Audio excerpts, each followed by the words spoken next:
Good morning guys, good morning. Ito ay kambing. This is kambing. Oh. Pakukulaan natin at lalagyan natin ng, bago natin lulutuin ito ng with lemon, kailangan pakukulaan ko muna. Linis na ito. Kaya yan. Pakukulaan natin dahil yung first na kulo niya, itatapon ko ito at maglalagay tayo ng bagong pangsabaw. Dahil yung unang sabaw guys is tinatapon namin lagi. Dahil nandun daw yung mga germs, sabi ng mister ko ha. Kaya ang ilalagay ko naman dito is bay leaves, pamyanta, at saka ano pa ba, bawang, para makaamoy-amoy naman konti. Ayan, maglalagay na tayo ng whole pepper at saka bay leaves. Hayaan lang natin na kumulo at lalambot. Tapos tsaka na natin iluluto sa with lemon. Dalawang ang ingredients lang naman natin ay dalawang onion, 5 pieces, 2 for 6 pieces na garlic. Ready na rin ito. Kaya lulutuin na natin. Ayan guys, naglagay na tayo ng olive oil. Ayan. At ilalagay na natin ang onion and garlic. Ayan. Ayan lang natin maging brown. Ang pagluluto, ang secret daw ng pagluluto is yung onion.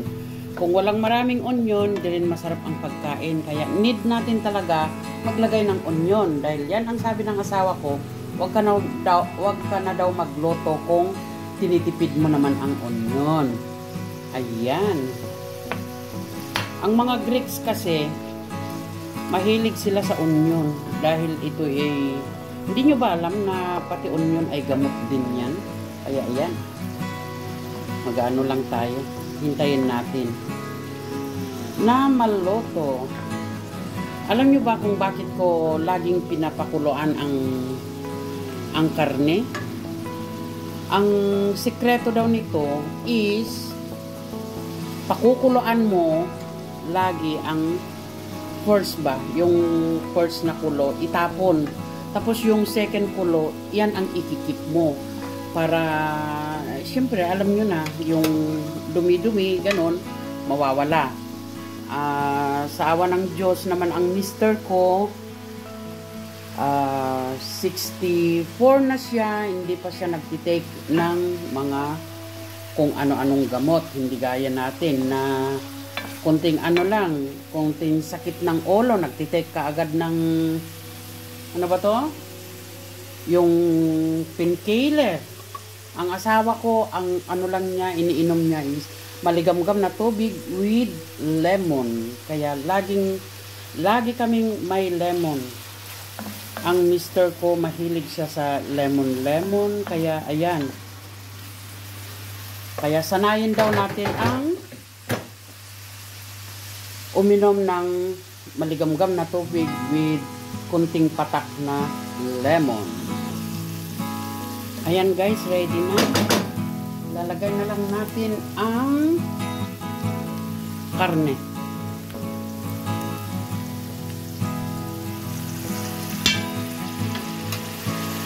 Ayan.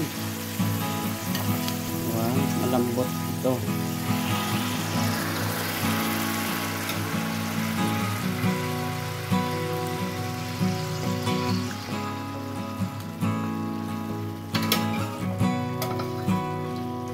Tapos, lalagyan pa natin ng patata.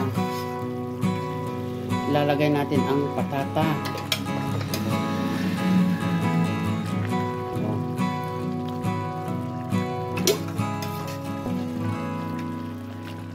Ito naman yung sabaw. Tama na yan. Hindi ko tinatapon yan. So, maglagay na tayo ng asin at paminta. Ayan.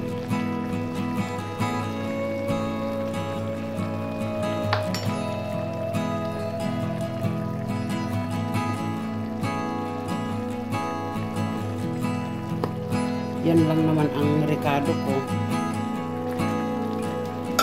Tapos bubuhusan ko yan mamaya ng lemon. Hindi na ako maglalagay ng wine. Maglalagay pa ba ako? Ayan. Guys, maglalagay muna ako ng wine daw. Oh, wine. Italian wine. Isang basong wine. Ayan, tama na yan.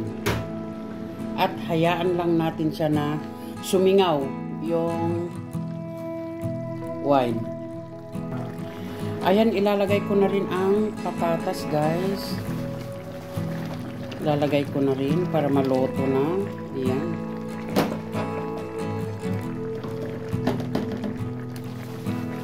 The last time is the last na ilalagay ko is yung lemon. Pag naluto na itong patata.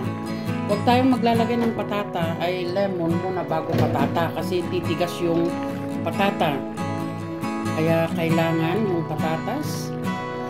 Pag medyo naluto na, tsaka lang natin ilalagay yung